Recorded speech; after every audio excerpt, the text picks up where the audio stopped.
Hello and welcome back to another installment of Poke Fodder, where today the match event has begun, the team match event has begun. And the first thing that I want to do is I have used a booster enhancer.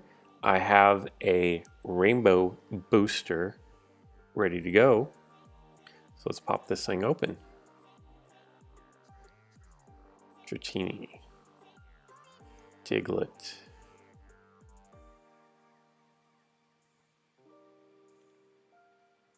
and 140 team points. I want to replace this booster, and then I will go in and we'll talk about the team event that's going on. But if I get something under a 12-hour booster, I would like to get that started as soon as possible. As you can see, I'm on Team Chandelure. It's kind of what I figured. If you looked at the informal polls, it looked like Gengar was going to be the most popular team, followed closely behind by Mimikyu. So I kind of figured that the Cinderella's coach, as I call it, would be the odd one left out at the end of the day. He has, I'm just going to open up like this. My opponent has Zapdos and Mew. I wouldn't be surprised to see him bring Mew around the corner and attack. He wants to go with Coco instead.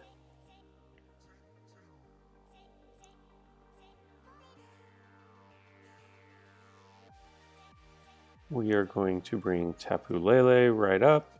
And unless I roll miss, and if I roll miss, it's game over, but if I don't roll miss, I can't lose. And you guys know how I am with misses, so I probably should have double chanced there.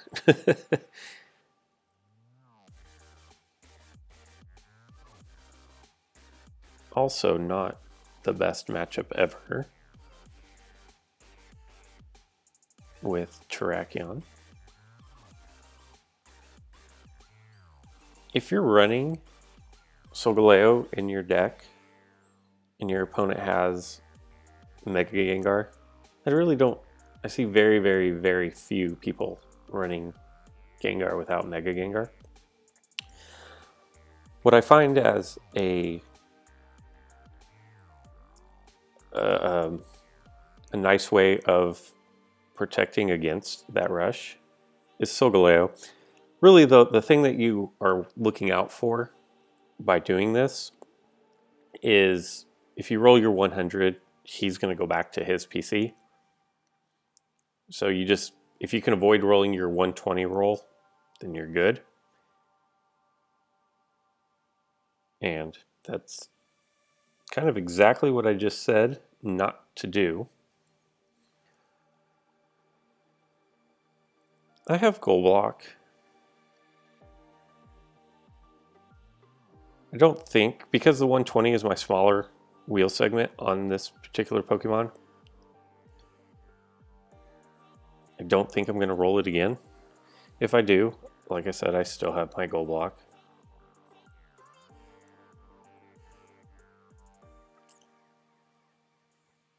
Okay.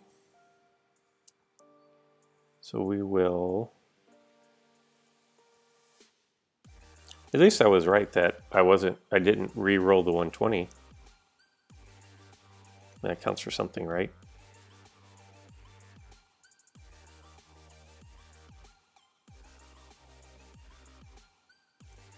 All right. So what we're going to do here is we're just going to go ahead and use our double chance. Now, in an ideal world, my opponent will be punished for not protecting his goal in any way, shape, or form. Let's see if that plays out in reality. And it does play out. And for one of the rare times an opponent gets punished for making a horrible play, and I'm actually rewarded, so it's nice to do. After yesterday's video, oh, I didn't even know pumpkin boosters were still a thing. After yesterday's video, I Ooh, and they are halftime boosters, so we are actually... So what I'm probably going to do is I'm probably not going to pay any attention to my 24 and 12-hour booster slot and just run this middle one as much as possible. So let's... Always good to get a victory. Happy with that. Let's check out the team event. If we look, the current standings are Mega Gengar in first place, and this will be updated tomorrow. The event details. You receive a EX Rare Medal and Carmonite through Team Victory Rewards and Achievement Rewards. Team Victory Rewards, first place team gets 50 Carmonite. We went over that yesterday. Second place team gets 20 Carmonite. Some people say that these are terrible. Okay, in the hierarchy of what is valuable in Pokemon Duel, an EX Cube is at the top of the list, and Carmonite is next on the list, I think, as far as value. The event runs just for 3 days, and you have to claim your rewards before November 3rd. And can you believe it's already November? God, this year's gone by really fast. During the team match event, players will battle each other by collecting team points. Select your team and help lead the victory. If you remember from yesterday's video, and if you didn't watch yesterday's video, I let the computer, the AI, pick my team, and it chose Team Chandelure. If we go to the, the Team Victory Reward, I've collected 140 points for opening my Rainbow Booster that you guys saw. And did I get 50 Carmonite for that? No, that's for first place. Okay. My bad.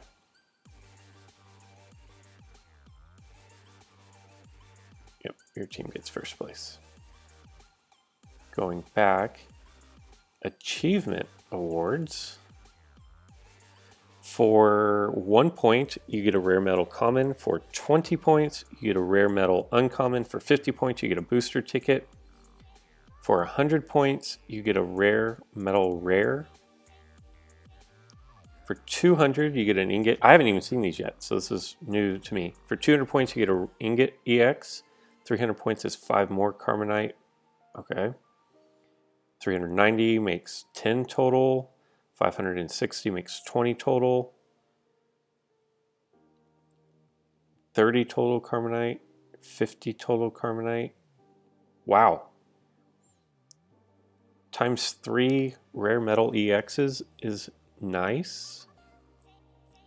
Oh, and you get the 3 ingot EXs as well for reaching 15,000. Not too bad. I don't remember what it was for the first team event. Was it 12,000? Or was it 15? But that is, what was that? 50, 20, 30, 40, 50 Carmonite, and 4 ingot EX. So that's 140,000, and 4 rare metal EXs is going to be like 42,000. You're going to be able to put quite a dent in buffing up an EX figure up to level 5, or you can almost take a rare up to level 5, and actually almost to level 6 as well. Just based. So I'm going to say that, and it's not 100% accurate, but between the boosters that you open, I'm going to say that if you reach the 1500 threshold, you will be able to take a rare Pokemon from level 1 all the way up to level 6. And then an EX you'll get roughly halfway through. Not too bad. I'm okay with that. Going back, the ranking rewards are just those little badges, and I finally got rid of my badge that I had. For team ranking only, as you can see, I'm in 1067th place. And for ranking overall, I am in 3,554. I'm in a tie there.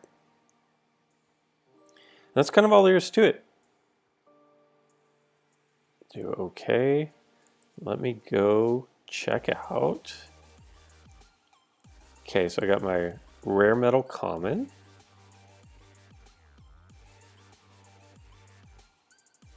My rare metal uncommon.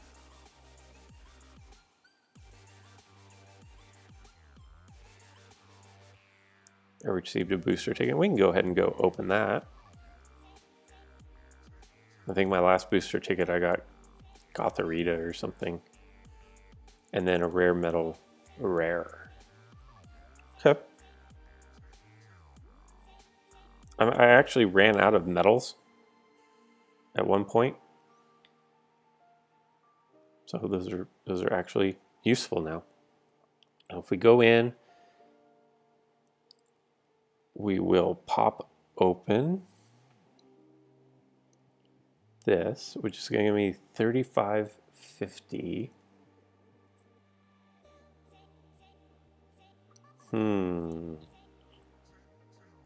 Then we got a Rowlet, which I don't think I had. Okay. There we go. That's kind of your team event. This right here is your team power. So what did I get? I got 140 Pikachu points, or is what I'll call them, for my booster, which means it would have only been 20 because, no, it would have been, what did I get? 140? So 7 times, yeah, so 20. No, yeah. Why can't I do this math? 7 times 20 is 140. Why is my math just struggling this morning? It says this is going to fluctuate, this little meter. For the most part, I think for Team Blastoise, I think I hung out in the 1500 to 3000 range. But I feel like the thresholds were a little bit different for that as well. What this is when you pop open, this will continually fluctuate from the way I understand it. And what will happen is when you pop open your booster using the enhancer, whatever your current multiplier is, so I'm most likely going to be stuck here at the 7 for a while. And I don't know what causes it to move, except for based on the number of boosters that people open. The best part of this, aside from the free resources on top of everything else, are these halftime boosters. I just wish I wasn't stuck with a 12 and a 24-hour booster. And as you saw, I just popped open a 24-hour booster. And we're going to jump right back into one more game. And I know typically Fridays are reserved for my free-to-play account. Obviously, with a new team event underway, I'm going to, we're going to do this video, obviously, instead. So here comes my opponent with, surprise, surprise, another Gengar, Mega Gengar, and Coco Rush deck with Terrakion. That seems to be the MO. Like this right here seems to be the very generic Rush deck build, with the exception of Lunala can be swapped out. But typically you will see Zapdos, you'll see Mew, obviously you have Coco, obviously you have the Mega Gengar and the Terrakion. And what I believe, I don't run this deck. I don't, in my personal opinion, it's not that great of a deck. So my thought behind it is the pieces that work are you bring your Coco out aggressively like he did, then your opponent has to either match your aggression and knock out your Coco, or go back and cover the goal and give up entry points, if you choose to rush and knock out the Coco, then he's got tracking there to knock out your Coco. I think is the MO behind this deck. And yeah.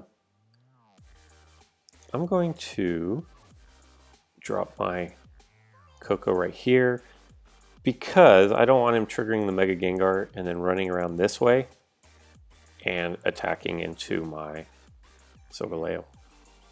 Again, as you saw in the previous video, what I'm rooting for and hoping for if he would have triggered the Mega Evolution. And I was still protected, so I guess I could have...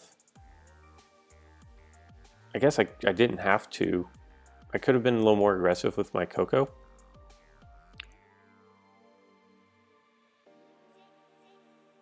Let's see what he has for chain levels on that. A 103. I can't compete with 103.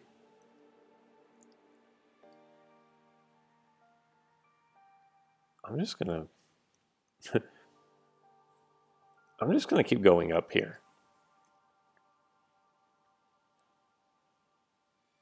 I don't want to get caught in the trap of just sitting back and lining up all my Pokemon right here against my goal. The other thing that I don't want to run into is going to be setting up the opportunity where they're all connected. And then if he rolls white, and he didn't, but had he rolled white, that would have been game over. This is rather interesting. Oh, he's still trying to decide if he wants a shuttle flip or not. Oh, and he did. Okay. I'm actually okay with that. I'm going to go up here. And I'm going to attack his Tapu Koko. Okay. He's probably going to attack me again. And that's fine. If I get knocked out, I get knocked out. If I survive, then we can... Like, if we roll teleport, then it's game over. If he doesn't roll gold. He rolls gold, and we rolled teleport again.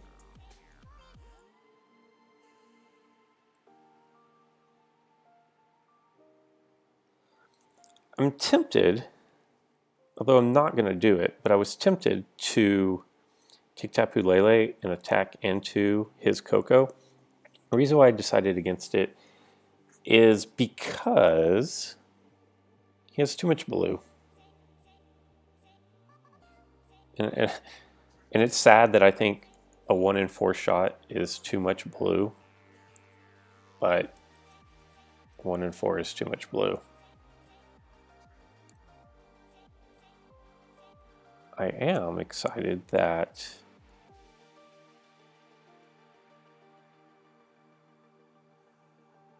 let's see, what do we want to do here? We'll go here. I am excited that he's out of double chances.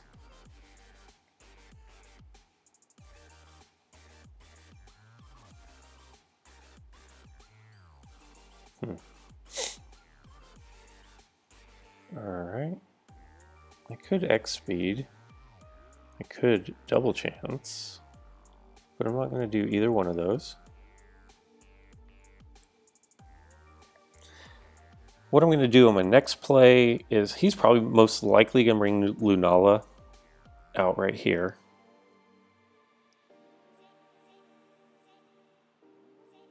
And then I think... Oh, okay. I think it's incredible, right? All right. And we will just knock him out. Let's see if he takes his Zapdos and takes over my entry point and then attacks back. Wouldn't surprise me.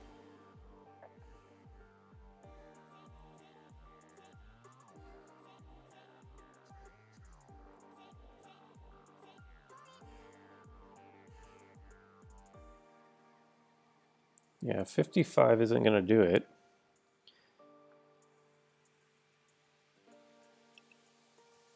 I was tempted to use X speed, but I'm going to refrain and try to save it, and it would have won. But I'm going to try to save it for a more important time in the game. I didn't think that wasn't do or die. It'd have been nice to claim off my entry point, but at the same time, I didn't think it was worth draining the resource. I am going to hopefully take advantage of this mismatch. My guess is he's going to bring Terrakion down to here. Yep. And then on the next play, he's probably going to bring Tapu Koko right between and attack my Koko.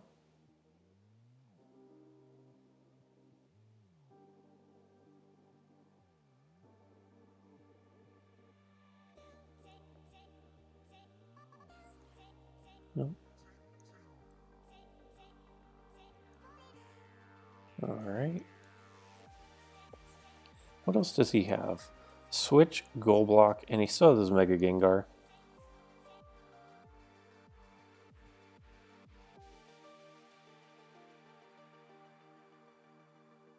And just going to hop over here. No need to attack. And if he doesn't cover his goal and he doesn't knock out my Cosmog, you already know what I'm going to do. I haven't used my double chance, and once again, my opponent has left his goal open. Let's see if he gets punished for making such a bad play. He got punished last time, and he's going to get punished again. Such a far cry of a difference between today and yesterday's videos, and even the last few days that I've been playing, where that exact same play would have gone, on that case, it had gone like splash, miss, or miss, splash. But that, in my opinion, that's obviously I think I should win them all, but I'm not good enough to win them all, so I really don't think I should win them all. But when your opponent completely leaves their goal wide open, they should be punished.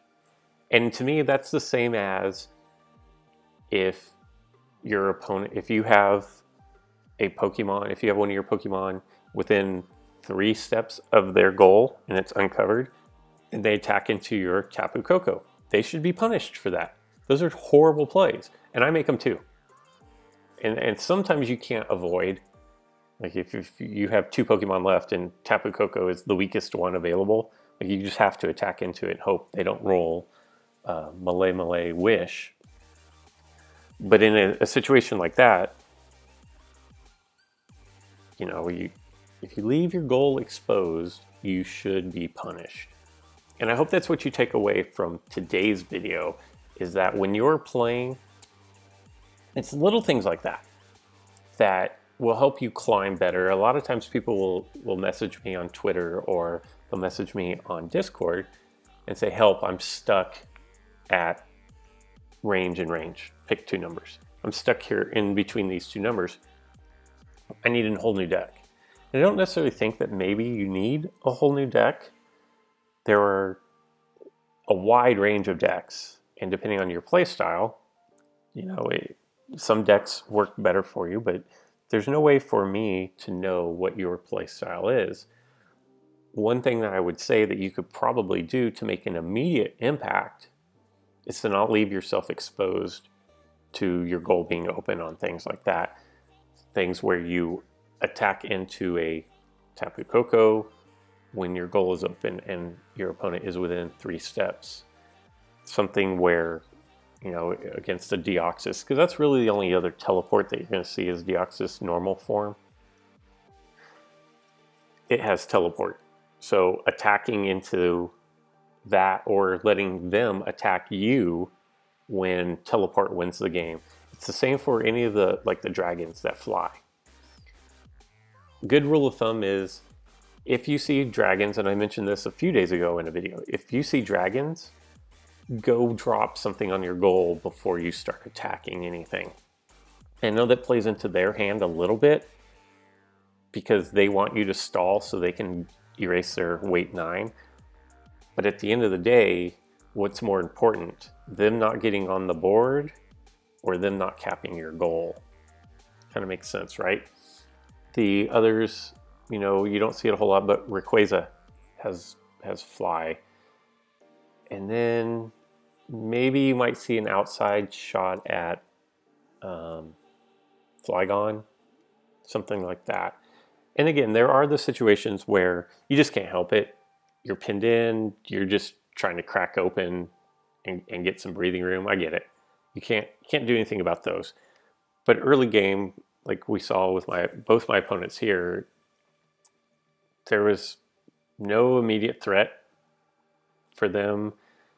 Like they weren't about to win, they weren't pinned in, they just left their goal open. And fortunately for me, I was able to save my double chance plates. I didn't particularly roll the greatest, you know. My Solgaleo rolled, you know, it got toxined and then it rolled miss on my goal, and I had to use some plates, but I never just got totally crunched and pinched in to where I had no other plays, and that's what created the opportunity. That is enough of me rambling. I apologize, I'm not going to get to opening the pumpkin booster on video today. I will post, it's a 1 hour pumpkin booster.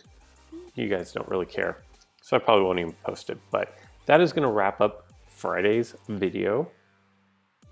I hope you guys have a great start to your weekend. Let me know what team you're on. I have a feeling most of you are going to be Mimikyu and Gengar. And until next time.